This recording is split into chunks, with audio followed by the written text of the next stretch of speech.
चलिए अब हम अपनी वीडियो सीरीज को आगे बढ़ाते हैं और आज हम जानने वाले हैं एबायोटिक कंपोनेंट्स के बारे में, यानी कि जो पारितंत्र के अजैविक घटक होते हैं उनके बारे में तथा उनका प्रभाव क्या क्या हो सकता है उनके बारे में हम बात करेंगे। तो पहले हम बात करने वाले हैं लाइट के बारे में, यानी कि प्रकाश। लाइट का प्रभाव क्या क्या पड़ता है लाइफ में, उसका कुछ बेसिक डिटेल्स हम जानेंगे। तो लाइट बोले तो क्या है, solar radiation is essential for life, यानी कि अगर ये सूरज ना होता तो शायद इस पृथ्वी में जीवन भी नहीं होता। ये ध्यान देने वाली बात है, ठीक है। आगे हम देखते हैं। लाइट कई तरीके की हो सकती है, जैसे आपने धूप में देखा होगा, दोपहर में क्या क्या कैसी होती है, या मॉर्निंग और इवनिंग में। इन सब में इंटेंसिटी का फ़र्क होता है। यानी गर्मी के दिनों में जो लाइट होती है उसकी इंटेंसिटी काफ़ी ज़्यादा होती है, जबकि जो ठंड के दिन होते हैं वहाँ पे इंटेंसिटी कम होती है। तो इस लाइट का क्या प्रभाव पड़ता है वो हम जानते हैं। तो पहला है एक्सट्रीमली हाई इंटेंसिटी, यानी कि अगर ये लाइट यानी प्रकाश बहुत ही तीव्र है तो क्या होगा, जड़ों की वृद्धि ज़्यादा होगी जबकि तनों की यानी ऊपर की ओर वृद्धि कम होगी। क्यों कम होगी? जब लाइट ज़्यादा होगी तो ज़्यादा से ज़्यादा वाष्पोत्सर्जन होगा, यानी कि जो उसमें जो वाटर मॉलिक्यूल्स होंगे पत्तियों में होंगे वो क्या होंगे, इवेपोरेट हो जाएंगे। कहाँ पे? इन्वायरमेंट में। तो पानी ज़्यादा से ज़्यादा चाहिए होगा, तो ऐसे में रूट यानी कि जो जड़ों की वृद्धि ज़्यादा होगी वो और नीचे तक जाएंगी ऐसे पेड़ों की, तथा पानी को एब्जॉर्ब करने की कोशिश करेंगी। और सूट ग्रोथ यानी कि ऊपर तने और पत्तियों जो ऊपरी हिस्सा है उसकी ग्रोथ कम होगी, क्योंकि ये जो पौधे होंगे वो अडॉप्ट करने की कोशिश करेंगे और कोशिश करेंगे खुद को सस्टेन कर पाएँ, तो पानी की बचत करने की कोशिश करेंगे। तो उसका तरीका क्या है कि सूट ग्रोथ कम हो जाए, ठीक है। अब क्या होता है, जब लाइट की इंटेंसिटी काफ़ी ज़्यादा होती है तो ट्रांसपायरेशन यानी वाष्पोत्सर्जन काफ़ी ज़्यादा होता है। जब ज़्यादा होने से क्या होता है, फिर वही पौधे अडॉप्ट करने की कोशिश करते हैं और तनों को छोटा कर देते हैं। जब छोटे तने होंगे तो पत्तियां भी धीरे धीरे कम हो जाएंगी, और जो भी पत्तियां होंगी वो कैसे बना लेते हैं, स्मॉलर एंड थिकर, मोटी पत्तियां हो जाती हैं। पत्तियां मोटी हो जाती हैं तथा छोटी हो जाती हैं, तना भी छोटा हो जाता है, जिससे क्या होता है कि जो पानी है वो बचा पाते हैं, बचा के रख पाते हैं। कौन? ये पौधे। अब हम आगे बढ़ते हैं। अगर मान लो कि जो लाइट की इंटेंसिटी है काफ़ी ज़्यादा कम है, ठीक है, यानी मॉर्निंग के टाइम जैसे देखा जाए कि इंटेंसिटी काफ़ी कम होती है और ये कॉन्टीन्यूअस अगर हो जाए ऐसा, तो ऐसे में जो पौधों की जो वृद्धि है वो रिटार्ड्स मीन्स रुक जाती है, रिटार्ड्स ग्रोथ ऑफ प्लांट। अगर ज़्यादा होगा तो क्या होता है उसका प्रभाव पौधों में, ये बताया गया है, लेकिन अगर बहुत ही कम है तो उसका प्रभाव कुछ दूसरा होने वाला है। आगे बढ़ते हैं। आगे हम लाइट के कुछ और प्रभाव देख लेते हैं।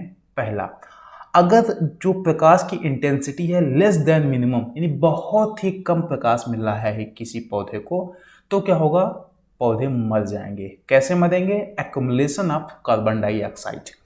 क्या होता है कि जब लाइट से क्या होता है, प्रकाश संश्लेषण होता है, ठीक है ना, फोटोसिंथेसिस होता है, यानी कि पौधे लाइट की उपस्थिति में कार्बन डाइऑक्साइड लेते हैं तथा ऑक्सीजन को रिलीज करते हैं, इतना होता है। लेकिन जब लाइट बहुत ही कम होगी तो फोटोसिंथेसिस की क्रिया बहुत ही स्लो हो जाएगी। ऐसे में क्या होगा, कार्बन डाइऑक्साइड लेते रहेंगे लेकिन वो कन्वर्ट नहीं हो पाएगी ऑक्सीजन में, और एक्युमुलेशन हो जाएगा CO2 का और प्लांट मर जाएंगे। आगे हम देखते हैं। अगला क्या है कि किस तरीके की लाइट में कैसे पौधे बढ़ते हैं।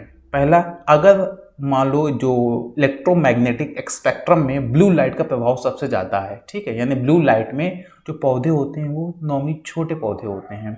वहीं रेड लाइट में अगर लाल प्रकाश ज़्यादा है तो पौधे इटियोलेटेड, यानी कि ये देख रहे हो ना, इनकी लंबे लंबे बढ़ते चले जा रहे हैं। उसका होता क्या है, ये जो कोशिकाएं होती हैं इनकी ये लंबी लंबाई में बढ़ती चली जाती हैं, तो कैसे पौधे होते हैं, इटियोलेटेड प्लांट्स बनते हैं। और violet and ultra violet light में वो कैसे होते हैं, पौधे बौने आकार के हो जाते हैं। तो ये तीन ध्यान दे दीजिएगा कि अगर मान लो कि किसी पौधे को ब्लू लाइट में रखा जाए लगातार कॉन्टिन्यूसली तो पौधा छोटा हो जाएगा। रेड लाइट में रखोगे तो कुछ इस तरीके से पौधे आएंगे। इटियोलेटेड बोले जो सेल होती हैं वो लंबाई में ज़्यादा बढ़ती चली जाती है, खिंचाव में बढ़ती, खिंचाव होता है उनमें से, तो कैसे पौधे बनते हैं, इटियोलेटेड प्लांट। जबकि वायलेट और अल्ट्रा वायलेट लाइट के प्रभाव में पौधे बौने हो जाते हैं, छोटे नहीं, बौने। आगे बढ़ते हैं। आगे हम देख लेते हैं टेम्परेचर का कुछ प्रभाव देख लेते हैं। तो पहला ये है कि अगर टेम्परेचर बहुत ही ज़्यादा होगा तो ऐसे में क्या होगा कि श्वसन यानी कि श्वसन रिस्पायरेशन और फोटोसिंथेसिस और प्रकाश संश्लेषण के बीच जो बैलेंस होता है वो बिगड़ जाता है, जिससे कि पौधों पर नकारात्मक प्रभाव पड़ता है ज़्यादा टेम्परेचर का। जैसे गर्मी के दिन में क्या होता है, टेम्परेचर बहुत ही हाई होता है दोपहर में, तो ये जो बैलेंस होता है वो डिस्टर्ब हो सकता है पौधों में। आगे हम देख लेते हैं कि किस तरीके के पौधे को किस नाम से जाना जाता है। तो को ऐसे पौधे जो वाइड रेंज ऑफ टेम्परेचर यानी कि मान लो 15 डिग्री सेंटीग्रेड में भी वो जिंदा रह सकते हैं और 45 डिग्री सेंटीग्रेड में भी, उनको बोलते हैं यूरीथर्मल। ठीक है ना, यानी ऐसे जो जीव होते हैं उनको क्या बोलते हैं हम लोग, यूरीथर्मल। जबकि कुछ जीव ऐसे होते हैं जो बहुत ही स्मॉल रेंज में, यानी कि पता चला 2-3 डिग्री की रेंज में ही जिंदा रह सकते हैं, उनको बोलते हैं स्टेनोथर्मल। जैसे मतलब मछलियाँ हो जाएंगी, ये क्या हो जाएंगी हमारी स्टेनोथर्मल।